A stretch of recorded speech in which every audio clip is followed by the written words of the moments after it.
사람들 여러분, 큐티를 읽어드립니다. A윤환선 목사입니다. 반갑습니다. 잘 지내셨습니까?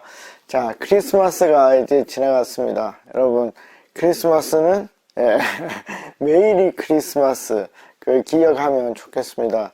왜냐하면 우리 주님께서 이 땅에 사람으로 오신 일은 정말로 큰일입니다. 왜 그렇습니까?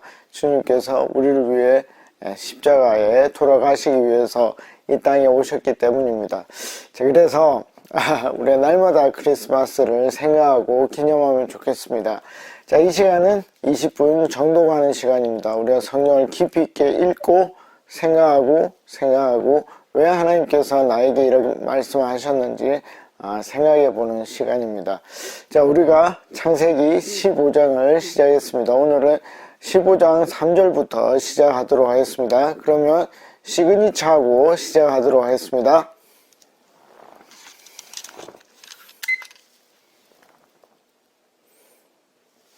자, 우리가 어디까지 했습니까? 자, 2절까지 했습니다. 그렇죠? 1절부터 2절, 하나님께서 먼저 말씀을 하셨고, 내가 네 상급이고, 내가 방패다. 그랬더니, 반론을 제기를 하죠. 그래서 계속 기도하면서, 어떻게 해요? 아브라함과 하나님이 계속 티카타카를 한다. 그것을 보면 좋겠습니다. 오늘은 3절부터 보도록 하겠습니다. 아브라함이 또 이르되, 그러니까 계속 이야기가 진행이 되고 있고, 기도가 진행된다는 것입니다. 제가 이제 그 책을 거의 다 썼는데, 이제 한 챕터 정도만 더 쓰면 이제 기도에 대해서 이제 마무리가 됩니다. 이 기도는 뭡니까? 티키타카. 이건 뭐냐면, 듣는 기도입니다. 이 듣는 기도의 핵심이 뭐냐면, 하나님께서도 말하는 것을 듣는 것입니다. 우리가 막 기도를 잘한다 하면, 숨도 쉬지 않고 막 다다다닥 기도하는 이걸 잘한다고 생각하는데 그게 아니에요. 어느 정도 수준에 올라가게 되면 하나님의 음성을 들으면서 말을 하는 거죠. 이제 아브라함은 어느 정도 수준이 됐는 것 같습니다. 아니죠. 지난번에 제가 다윗까지는 우리가 자연스럽게 하나님과 대화할 수 있었다고 생각을 했습니다. 그러니까 이 시대에는 그 길이 막혔고 우리는 느낌이나 또 하나님의 말씀이나 여러 방식으로 하나님의 음성을 들어야 됩니다. 자, 또 이르되 주께서 내게 씨를 주지 아니하였으니, 자, 이게 제가 이제 말했죠. 이게 뭡니까? 자연 질서와 하나님의 개입. 그러니까 아브라함과 사레가 자연적으로 어떤 문제인지는 모르지만 불임이 되는 어떤 자연적인 현상이 있었습니다. 그렇죠? 생리적인 거죠. 근데 하나님이 개입했음에도 불구하고 씨가 오지 않았다는 것입니다. 그러니까 자손이 없었다는 거죠. 그러면 뭡니까? 하나님의 의도가 있다는 것이죠. 그게 뭐였죠? 알 수가 없다 그랬죠. 왜 그랬습니까? 우리가 사랑이라는 것은 참교육, 극도의 교육 그런 게 아니라고 말했죠. 제가 아들에게 어떻게 한다고요? 늘 좋은 걸 주고 늘 빨리 주고 그렇다는 거죠. 그러니까 우리가 하나님의 사랑과 이렇게 딜레이 되는 25년이 딜레이 되는 것이 쉽지 않다. 해석이 쉽지 않다. 근데 저희 결론은 뭡니까? 진짜 사랑하기 때문에 진짜 사랑하기 때문에 늦게 주시는 것이다. 그래서 이게 이제 단계별로 될 수 있는데 내가 어느 정도 수준인지를 여러분들이 보셔야 돼요. 그러니까 하나님이 뭘 안 주시면 내 마음이 조마조마해서 막 달아오르는지 그러면 굉장히 좀 낮은 수준. 그래도 기도는 할 수 있는 수준. 그리고 두 번째는 뭡니까? 좀 기다릴 수 있는 수준이죠. 안 줘도 조금 애가 타긴 타지만 괜찮은 거야. 그 다음에 그러면 제일 높은 수준은 뭘까요? 안 줘도 되는 거죠. 왜? 하나님이 나를 진짜 사랑한다는 걸 아니까. 그러니까 주고 안 주고의 문제가 아니에요. 왜? 하나님의 마음을 아니까. 하나님이 나에게 당장 줄 수도 있지만 안 주는 데에는 분명한 이유가 있을 것이고 그 이유는 나에게 가장 좋은. 그래서 저는 그래요. 저는 하나님이 나에게 주는 것은 가장 적당한데 가장 좋은 것을 주신다는 확신이 있습니다. 여러분, 이걸 알게 되는 데까지 시간이 많이 걸릴까요? 적게 걸릴까요? 저는 오래 걸렸습니다. 예, 여러분, 애가 타지 않는 거예요. 예, 애가 타지 않는. 굉장히 어렵습니다. 이게 언제라고요? 예, 아브라함은 25년이 지나서, 그보다 더 지나죠. 왜냐면 이삭이 10대니까. 예, 그러니까 한 40년 정도, 최소 40년 정도 하나님을 경험하고 나서 그의 마음에 안정이 되죠. 그게 언제? 예, 창세기 22장이다. 그래서 내 수준의 단계가 안달이 나는 수준인지, 좀 기다려도 되는 수준인지, 아예 주지 않으셔도 되는 수준인지 여러분들이 보시고, 아, 그래서 내가 그렇구나, 그렇게 분석하시면 되겠습니다. 자, 그래서 대안이 나오죠. 내 집에서 길린 자가 내 상속자가 될 것이다. 이것이 뭡니까? 예, 아브라함의 결론입니다. 자, 그러면 그거에 대해서 하나님 뭐라 얘기를 하죠? 여호와의 말씀이 그에게 임하여 이르시되 그 사람이 내 상속자가 아니라 내 몸에서 날 자가 내 상속자가 되리라 하시고, 여러분, 이게 하나님이 아브라함에게 화를 내시는 겁니까? 너 진짜 못 알아듣냐? 너 진짜 못 알아들어? 이런 말입니까? 아니죠. 다시 설명해 주십니다. 왜 그렇습니까? 예, 하나님은 아브라함을 사랑하기 때문입니다. 여러분, 우리가 기도할 때 질문하는 기도를 많이 해야 돼요. 하나님, 나 이거 이해가 안 되는데 저에게 알게 해주십시오. 하나님, 이거 진짜 그래요? 이런 기도를 많이 드려야 됩니다. 그때 하나님은 우리에게 화내지 않습니다. 야, 너 진짜 못 알아듣네. 너 진짜 못 알아듣는다. 그렇게 하지 않으십니다. 어떻게 해요? 하나님 우리에게 다시 설명해주고 다시 설명해 주십니다. 그래서 분명한 것은 뭐냐면 내가 약속의 아들을 준 거다. 그냥 네가 대안적으로 길리온 자가 될 거다. 엘리에셀이 될 것이다. 이렇게 하는 게 내 뜻이 아니라는 거죠. 이건 뭡니까? 예, 초자연적인 거, 초월하는 어떤 힘에 의해서 네가 자녀를 가질 것이다. 그래서 뭐 전능하신 내가, 전능자 내가 너에게 줄 것이다 하는 것입니다. 여러분 생각을 한번 해보십시오. 하나님께서 나에게 약속하신 것이 무엇인지, 그리고 그것이 가능하면 초자연적인 것이면 좋습니다. 왜 그렇습니까? 그것은 하나님이 반드시 살아 계셔야 하기 때문입니다. 그러면 또 그거에 대한 약점은 뭐겠습니까? 잘 이루어지지 않을 수 있다는 것입니다. 그러면 마음이 흔들릴 수 있다는 것이죠. 그래서 저는 이제 초자연적인 것을 기도하라고 얘기를 합니다. 왜냐하면 그렇게 기도하지 않으면 자연적으로 얻을 수 있는, 예를 들어 하나님 제가 높이뛰기 30cm 뛰게 해주십시오. 뛸 수 있을까요? 못 뛸까요? 자, 지금 한번 해보십시오. 거의 대부분 뛸 수 있습니다. 그런데 150cm를 뛰게 해주십시오. 어렵습니다. 하나님 제가 180cm를 넘게 해주십시오. 거의 불가능합니다. 해보십시오. 그러니까 그런 것들을 여러분들이 훈련을 해 나가셔야 돼요. 이게 절대 쉽지 않습니다. 왜냐하면 모험하지 않으면 위험도 없거든요. 근데 위험이 없으면 뭐죠? 얻는 것도 없습니다. 여기서 얻는 거는 뭡니까? 살아계신 하나님입니다. 그러니까 항상 죽은 신앙을 가지고 있을 수밖에 없어요. 대신에 안정적입니다. 그냥 재미난 얘기를 하나 해드리면, 그 풍랑 중에 예수님이 그 바다를 걸어옵니다. 그때 제자 중에 한 명이 어떻게 하죠? 베드로가 물에 나도 걷고 싶습니다 라고 얘기를 합니다. 그때 그 상황에서 물에 빠진 사람이 누구죠? 베드로입니다. 베드로. 왜 빠졌습니까? 지 혼자만 물 위에 내려왔기 때문입니다. 다른 제자들은 물 위에 안 내려와서 빠진 적이 없어요. 근데 물에 떠있던 사람은 또 누구입니까? 유일하게 베드로밖에 없습니다. 왜? 무모한 기도를 했기 때문이에요. 여러분, 베드로가 얼마나 귀한 경험을 했는지 모릅니다. 왜? 무모한 시도를 했기 때문에. 여러분 그걸 아셔야 돼요. 예. 베드로는 예수님과 함께 물 위에 떠 있었습니다.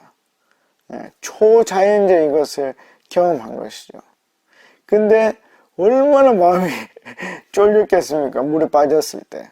예, 그럴 수 있다. 그걸 동시에 가질 수 있다 하는 것입니다. 그걸 잘 생각해 보시면 좋겠습니다. 자, 그랬더니 이제 하나님 뭐라 하시냐면 5절입니다. 그를 이끌고 밖으로 나가 이르되, 이제 실물 교육을 시켜주는 거죠. 하늘을 우러러 무뼈를 셀 수 있나 보라. 셀 수 있습니까? 우리 요 앞에는 뭐가 나왔죠? 티끌을 세어보라. 셀 수 없다는 겁니다. 저 별들을 봐라. 지금은 뭐 잘 안 보이지만 이 시골 같은 데 가면 쏟아지는 별들이 있습니다. 그 별들을 봐라. 셀 수 있는가? 또 그에게 이르시되 내 자손이 이와 같으리라. 이와 같으리라. 진짜 많을 것이다. 이게 이루어집니까? 이루어집니다. 언제? 나중에 이제 나오는데 4대 만에 그런 일이 일어납니다. 어디에서? 이집트에서, 애굽에서. 그게 이루어져서 민족으로 나오고, 남자만 64만 모두가 한 200만 정도 되는 민족이 되어서. 여러분, 우리 큰 축구장에 가면 한 8만 정도 모입니다. 그때 집에 가려고 주차장에 차를 빼면 어떻게 되죠? 한 30분, 1시간을 기다려야 됩니다. 그만큼 많은 게 8만 명입니다. 200만이면 얼마나 많겠습니까? 그 일이 이루어집니다. 그 일이 이루어집니다. 자, 그 다음에 6절입니다. 아브라함이 여호와를 믿으니, 이게 이제 아브라함의 강점이에요. 하나님이 나타났을 때 대꾸를 하죠. 그래서 티카타카가 이루어집니다. 그런데 결국은 뭐? 믿죠. 믿습니다. 이게 이제 중요한 것입니다. 저도 마찬가지인데, 저도 굉장히 논리적인 사람이고 굉장히 비판적인 사람입니다. 그런데 믿습니다. 어떤 단계에서. 여러분들은 어떻게 하는지 보십시오. 나는 바로 믿는지, 아니면 따져서 믿는지. 근데 어쨌든 믿는 것이라면 좋은 것입니다. 하나님이 원하는 것입니다. 그래서 그 믿음을 보시고 뭐라 얘기를 하죠? 여호와께서 이를 그의 공의로 여기시고 의로 보시는 것입니다. 그러니까 기독교에서 말하는 의는 그냥 올바름 이런 게 아닙니다. 뭡니까? 하나님을 믿는 거. 하나님을 믿는 사람이 나쁜 짓을 할 수 없죠. 그러니까 그 결과적으로 공의, 정직 이런 것들이 이루어지지만 단순히 정직하기 때문에 믿음이 있다 이런 식으로 연결되지 않아요. 근데 이것을 믿는 것을 보고 하나님이 아브라함은 의로운 자다 라고 얘기를 하죠. 나중에는 완전한 자가 됩니다.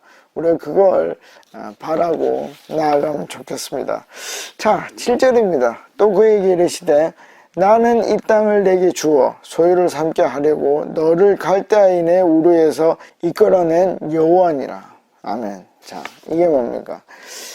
성호인데 이름입니다. 이 이름이 굉장히 중요합니다. 여호와 하나님. 여호와 하나님. 그러니까 자기를 구별하는 거죠. 다른 신들과 구별하는 것입니다. 나에게는 어떤 하나님입니까? 내가 붙이는 하나님, 하나님의 이름. 저는 어떻게 해요? 열등감에서 높은 자존감으로 이끌어낸 하나님입니다. 여호와 하나님. 여러분, 사람이요, 굉장히 낮은 자존감, 이것이 변해서 높은 자존감으로 되는 것은 불가능한 일입니다. 한번 많은 사람들을 관찰해 보십시오. 주변에 있는 열등감, 낮은 자존감을 가진 사람들을 보십시오. 한 10명이나 뭐 많으면 한 100명 이렇게 한번 보십시오. 그 사람들이 10년이 지나고 높은 자존감이 되는지, 20년이 지나고 높은 자존감이 되는지. 우리 요즘은 이제 100년까지 산다 그러죠. 그러니까 그 사람이 내가 한 20살에 만났으면 한 80년 뒤에 100년이 지나면 높은 자존감이 되는지 불가능한 일입니다. 근데 하나님 저에게 그 일을 했습니다. 왜? 하나님 살아계시니까. 그래서 어떻게 해요? 낮은 자존감에서 열등감에서 높은 자존감으로 옮겨주신 그 여호와 하나님, 이끌어낸 하나님. 그러니까 아브라함에게는 갈대아우르, 믿지 않는 곳에서 이제 믿는 곳으로 이렇게 이끌어낸 여호와지만, 그래서 가나안 땅을 주는 여호와지만 나에게는 뭘 주신 여호와인가, 이걸 생각해 보는 게 굉장히 중요합니다. 8절입니다. 그가 이르되 주 여호와여, 내가 이 땅을 소유로 받을 것을 무엇으로 알리이까? 여러분, 이게 중요합니다. 증거를 보여주십시오. 증거를 보여주십시오. 제가 높은 자존감이 되었다는 것을 알 수 있는 증거를 보여주십시오. 그러면 흔들리지 않는 마음이 있다는 것을 하나님이 나에게 보여줄 것입니다. 자, 그렇게 기도했더니 하나님이 이상한 얘기를 합니다. 9절입니다. 여호와께서 그에게 이르시되 나를 위하여 3년 된 암소와 3년 된 암염소와 3년 된 순양과 산 비둘기와 집 비둘기 새끼를 가져올지니라. 아멘. 이게 뭡니까? 나를 위해서 제사를 드려라. 감사의 제사를 드려라. 뭡니까? 아직 땅을 다 준 것도 아니고 자손들에게 땅을 다 준 것도 아닌데 미리 감사의 제사를 드리라는 것입니다. 이게 전능자 하나님입니다. 이게 역사의 주관자 하나님. 오늘 역사 전체를 아니까. 이 매력을 여러분들이 아셔야 돼요. 그 다윗이 얘기를 하거든요. 뭐라 합니까? 원수가 저기에서 막 와요. 근데 만찬을 베풀어 주죠. 하나님이. 왜? 그 적은 적이 아니거든요. 그거는 인간 다윗에게는 적이라고 보이지만 하나님에게는 너무 가소로운 거거든요. 그러니까 상을 베풀어 줄 수 있는 거예요. 만찬을 베풀어 줄 수 있는 거예요. 그거를 우리가 경험할 수 있으면 좋습니다. 자, 이 논란이 되는 이 10절인데 아브라함이 그 모든 것을 가져다가 그 중간을 쪼개고 그 쪼갠 것을 마주 대하여 놓고 그 새는 쪼개지 아니하였으며. 자, 여러분, 이거 읽으면서 좀 이상한 거 발견하셨습니까? 발견 못했죠. 조금 더 읽어보겠습니다. 11절. 솔개가 그 사체 위에 내릴 때 아브라함이 쫓았더라. 뭐 이건 당연한 거죠. 왜? 사체가 있으니까 솔개가 오려고 하고 그 다음에 아브라함이 쫓아야 온전한 예배를 드릴 수 있으니까요. 자, 많은 이제 목사님들이 여기 보면 10절 마지막에 그 새는 쪼개지 아니하였으며, 그래서 이것이 잘못된 당시의 제사의 모습이다. 여기까지 쪼개야 된다 라고 얘기를 합니다.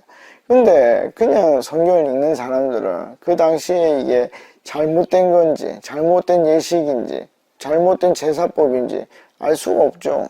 그냥 성경을 읽는 거니까 아무런 각주가 없습니다. 아무런 설명이 없어요. 그냥 이거는 고민되는 것입니다. 그러면 물어보면 돼요. 그러면 그것 때문에 이 이후에 일들이 일어납니까? 목사님께 여쭤보면 되는 거예요. 자기들은 그것도 준비를 해야 됩니다. 그 답에 대해서. 저는 잘 모르겠습니다. 이 잘못됐을 수도 있어요. 당시에 다른 것들은 다 이렇게 쪼갰는데 그거는 안 쪼갰으니까. 그렇지만 이걸로 인해서 나중에 일어나는 일이 일어났는지는 저는 잘 모르겠습니다. 여러분들도 생각해 보십시오. 자, 12절.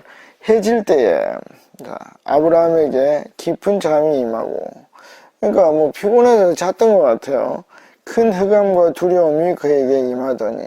이게 좀 재미난데 뭐 어두워져서 무서울 수 있습니다. 그런데 아브라함은 자기에게 길러진 사람들, 그 사람들을 데리고 그돌라 오매를 쳤던 그런 사람이에요.